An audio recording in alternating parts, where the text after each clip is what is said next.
श्री शिवाय नमस्तुभ्यम। ओम नमः शिवाय। मैं हूं नेहा और आप सभी का स्वागत करती हूं अपने भक्ति चैनल पर। आज आप सभी सुनेंगे वैशाख पूर्णिमा की व्रत कथा। वैशाख पूर्णिमा को स्नान दान के लिए बहुत ही महत्वपूर्ण माना जाता है। वैशाख पूर्णिमा पर भगवान विष्णु की पूजा के साथ साथ भगवान शिव, माता पार्वती एवं चंद्रदेव की पूजा का विधान है। साथ ही इस दिन दान अवश्य करना चाहिए। इस साल वैशाख पूर्णिमा का व्रत 12 मई दिन सोमवार को रखा जाएगा। वैशाख पूर्णिमा का हिंदू धर्म में विशेष महत्व है। इस दिन पवित्र नदियों में स्नान और दान का विशेष रूप से महत्व है।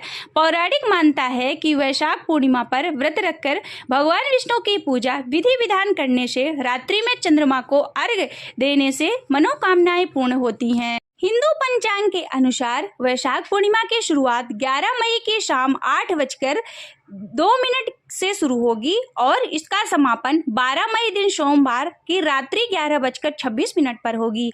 इस तरह उदय तिथि के अनुसार वैशाख पूर्णिमा का व्रत 12 मई को रखा जाएगा।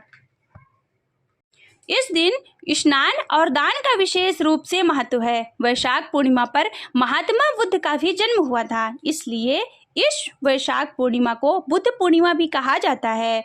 पौराणिक मानता है कि वैशाख पूर्णिमा के दिन दान करने से पुण्य कई गुना बढ़कर मिलता है। वैशाख पूर्णिमा के दिन पीपल की आराधना करने से भगवान विष्णु की विशेष कृपा प्राप्त होती है, क्योंकि ऐसा माना जाता है कि पीपल के वृक्ष में स्वयं श्री हरि का वास होता है। इस कारण इस दिन बेहद शुभ और पवित्र माना गया है। वैशाख पूर्णिमा को भगवान विष्णु के नवे अवतार भगवान बुद्ध का जन्मदिन भी मनाया जाता है। ऐसी मान्यता है कि उन्हें ज्ञान की प्राप्ति पीपल वृक्ष के नीचे ही हुई थी, जिसे बोधि वृक्ष भी कहा जाता है। उन्होंने 6 वर्षों तक इसी वृक्ष के नीचे तपस्या की और पूर्णिमा के दिन ही उन्हें बौद्ध पूर्णिमा के नाम से जाना जाता है। इस दिन पीपल के पेड़ की पूजा करने से पूर्वज भी प्रसन्न होते हैं। साथ ही इस अवसर पर पीपल का पौधा भी लगाना बहुत ही शुभ माना जाता है। यदि पीपल पर दूध, जल और काले तिल चढ़ाएं तो इससे पितरों की कृपा प्राप्त होती है। पीपल की पूजा करने से कुंडली का अशुभ ग्रहों का प्रभाव कम होता है।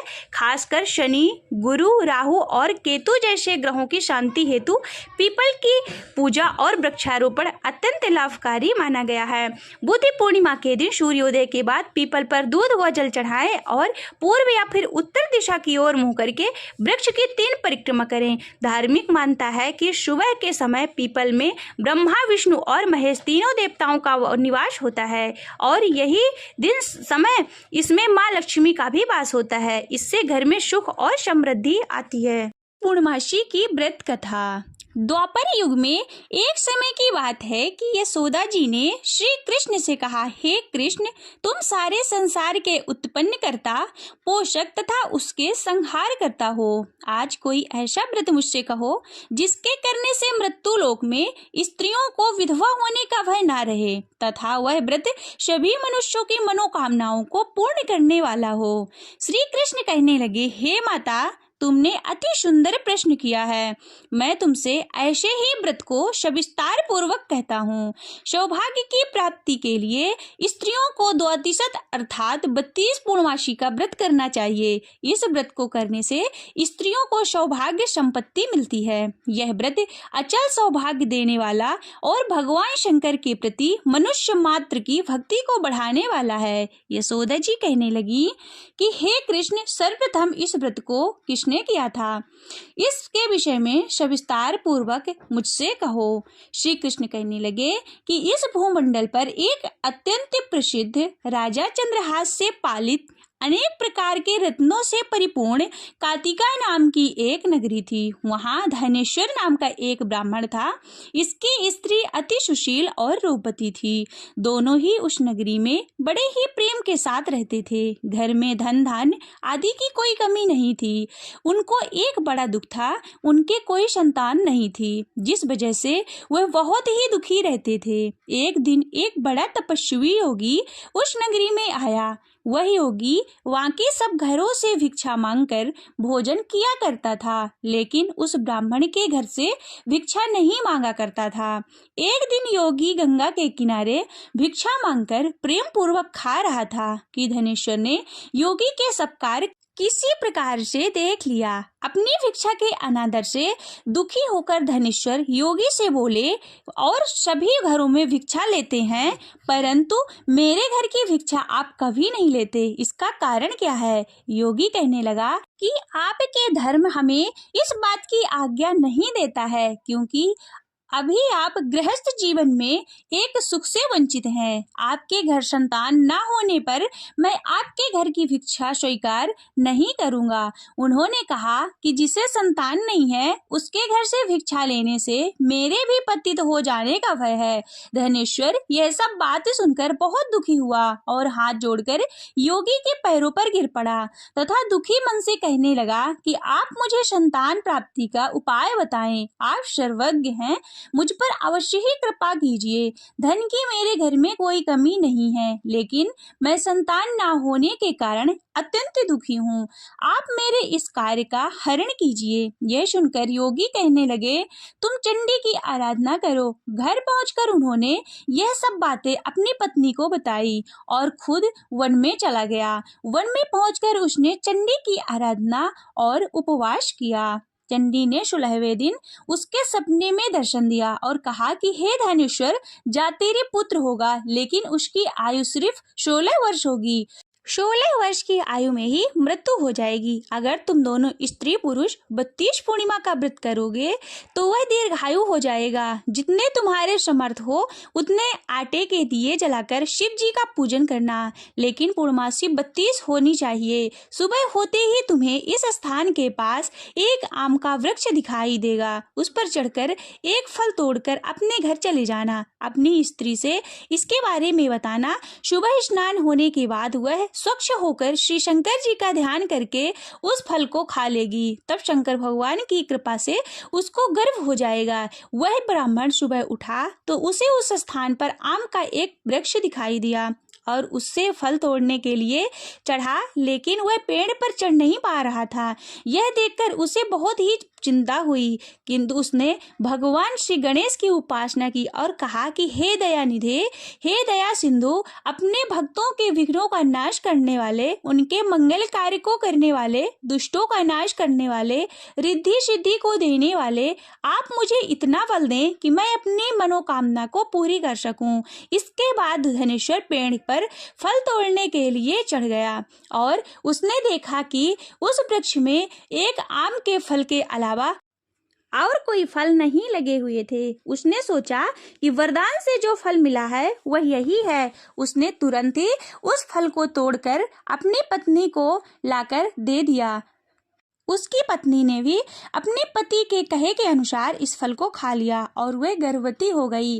देवी की कृपा से उसे बहुत ही सुंदर पुत्र पैदा हुआ। उसका नाम उन्होंने देवीदास रखा। माता पिता के हर्ष के और शोक के साथ वह बालक बढ़ने लगा। भगवान की कृपा से बालक बहुत ही सुंदर और सुशील था। विद्या पढ़ने में बहुत ही निपुण था। दुर्गा जी की कथा के अनुसार उसकी माता ने 32 पूर्णिमा का व्रत रखा। जैसे ही 16वां वर्ष लगा तो दोनों पति पत्नी बहुत ही दुखी हुए और उन्होंने सोचा कि कहीं उनके पुत्र की मृत्यु ना हो जाए। उन्होंने सोचा अगर यह घटना उनके सामने हो गई तो यह सब कैसे सहन कर पाएंगे।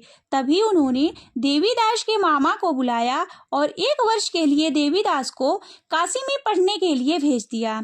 देवीदास अपने मामा के साथ एक घोड़े पर सवार होकर चल दिया। उसके मामा को भी यह बात पता नहीं थी। दोनों पति पत्नी ने 32 पूर्णिमा का व्रत पूरा किया। दूसरी तरफ मामा और भांजा दोनों रात गुजारने के लिए रास्ते में एक गांव में रुके। उस दिन उस गांव में एक ब्राह्मण की कन्या का विवाह होने वाला था। जिस धर्मशाला में वर और बारात के बाकी लोग रुके हुए थे, उसी धर्मशाला में देवीदास और उसके मामा ठहर गए। उधर कन्या का तेल आदि चढ़ने के बाद जब लग्न का समय आया तो वर की तबीयत खराब हो गई। वर के पिता ने अपने परिवार वालों से विचार विमर्श करके कहा कि देवीदास मेरे पुत्र के जैसा ही सुंदर है, क्यों ना मैं विवाह के सारे लग्न इसके साथ करा दूं और बाद में बाकी के सारे काम मेरे बेटे के साथ पूरे हो जाएंगे। ऐसा कहने के बाद वर के पिता देवीदास को मांगने के लिए उसके मामा के पास आए और उन्हें सारी बात बताई। मामा ने कहा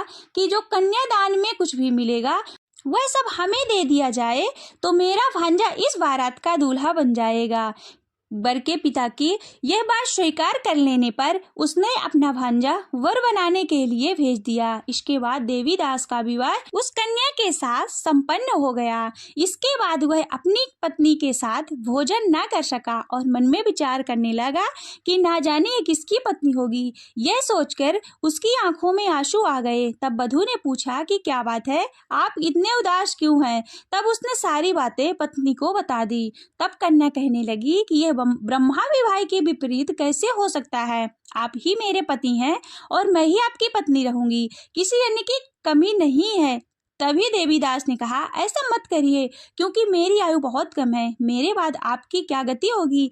लेकिन उसकी पत्नी बहुत दृढ़ निश्चय वाली थी। उसने कहा, जो आपकी गति होगी वही मेरी गति होगी। हे स्वामी, आप उठिए और भोजन कीजिए। दोनों ने साथ में भोजन किया और शेष रात्रि सोते रहे। सुबह देवीदास ने अपनी पत्नी को 4 नगों से जड़ी हुई एक अंगूठी दी और एक रुमाल दिया और बोला कि हे प्रिय, इसे लो और संकेत समझकर स्थिर चित्त हो जाओ। मेरा मरण और जीवन जानने के लिए एक पुष्प वाटिका बना लो, उसमें सुगंधी वाली एक नवमल्लिका लगा लो, उसको प्रतिदिन जल से सींचा करो और आनंद के साथ खेलो कूदो और उत्सव मनाओ। जिस समय और जिस दिन मेरे प्राणांत हो जाएं तो ये फूल सूख जाएंगे और जब वे फिर हरे हो जाएं तो जान लेना कि मैं जीवित हूँ। यह समझाकर वह वहां से चला गया। इसके बाद जब वर और बाकी बाराती मंडप में आए तो कन्या ने उसे देखा और कहा कि यह मेरा पति नहीं है, मेरा पति वह है जिसके साथ रात्रि को मेरा विवाह हुआ है, इसके साथ मेरा विवाह नहीं हुआ। अगर यही है तो ये बताए कि मैंने इससे क्या दिया और कन्यादान के समय जो भी कुछ आभूषण आदि मिले उन्हें दिखाए। कन्या की ये सारी बातें सुनकर वह कहने लगा कि मैं कुछ नहीं जानता। इसके बाद सारी बारात अपमानित होकर लौट गई। भगवान श्री कृष्ण बोले, हे माता, इस प्रकार देवीदास काशी में चला गया। कुछ समय बाद एक सर्प उसको डसने के लिए वहां पर आया, लेकिन वह उसको डस नहीं पाया क्योंकि उसकी माता ने 32 पूर्णिमा का व्रत पहले से ही कर रखा था। थोड़ी देर बाद काल वहां पर पहुंचा। भगवान की कृपा से तभी वहां माता पार्वती, भगवान गणेश जी आ गए। देवीदास को मूर्छित दशा में देखकर माता पार्वती ने भगवान शिव से प्रार्थना की कि महाराज, इस बालक की माता ने पहले से ही 32 पूर्णिमा का व्रत कर लिया है, आप इसको प्राणदान दें। भगवान शिव ने माता पार्वती के कहने पर उसे प्राणदान दे दिए। उधर उसकी पत्नी उसके काल की प्रतीक्षा कर रही थी। उसकी पत्नी ने देखा कि इस पुष्प वाटिका में पुष्प और पत्र कुछ भी नहीं रहे तो बहुत ही आश्चर्य हुआ और जब वो ऐसे फिर हरे भरे हो गए तो वह समझ गई कि उसका पति अभी जीवित है। इसके बाद वह बहुत ही प्रसन्न होकर अपने पिता से कहने लगी कि मेरे पति जीवित है, आप उनको ढूंढिए।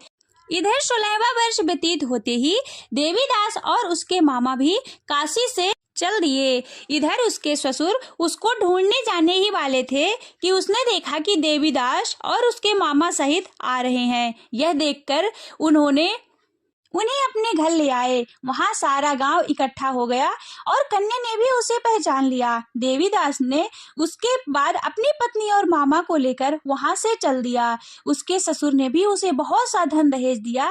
जब वह अपनी पत्नी के घर चल रहा था तो उसके माता पिता को लोगों ने खबर दी कि तुम्हारा पुत्र देवीदास अपनी पत्नी मामा के साथ आ रहा है। ऐसा समाचार सुनकर पहले तो उन्हें विश्वास नहीं हुआ, लेकिन जब देवीदास आया और उसने अपनी माता पिता के पैर को छुए, देवीदास के माता पिता ने उसका माथा चूमा और दोनों को अपने सीने से लगा लिया। दोनों की आंखों में प्रेम आंसू बह चले। धनुष्यर ने भी अपने पुत्र और पुत्र वधू के आने की खुशी में बहुत से ब्राह्मणों को दान दक्षिणाएं दी। श्री कृष्ण जी कहने लगे, इस तरह धनेश्वर को 32 पूर्णिमा के व्रत के प्रभाव से संतान प्राप्त हुई। जो भी स्त्रियां इस व्रत को करती हैं वह जन्म जन्मांतर तक वैधव्य का दुख नहीं भोगती और सदैव सौभाग्यवती रहती हैं। यह मेरा वचन है। यह व्रत संतान देने वाला और सभी मनोकामनाओं को पूर्ण करने वाला है। बोलिए शंकर भगवान की जय। बोलिए कृष्ण कन्हैया लाल की जय। शिव जी की आरती। ओम जय शिव ओमकारा, भोले हर शिव ओमकारा।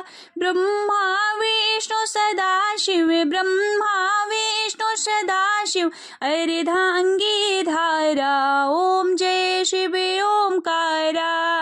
एकानन चतुरानन पंचानन राजे, भोले पंचानन राजे। हंसासन गरुड़ासन, हंसासन गरुड़ासन, वृषवाहन साजे। ओम जय शिव ओमकारा।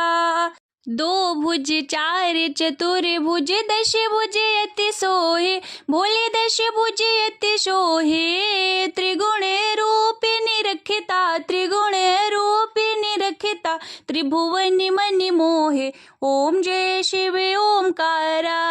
अक्षमाला वनमाला रुंडमाला धारी, भोले रुंडमाला धारी। चंदन मृग मद शोहे, चंदन मृग मद शोहे, भाले शशिधारी। ओम जय शिव ओमकारा। श्वेतांबर पीतांबर बागांबर अंगे, भोले बागांबर अंगे। शनिकादिक ब्रह्मादिक, शनिकादिक ब्रह्मादिक, भूतादिक संगे। ओम हरे हरे हरे महादेव।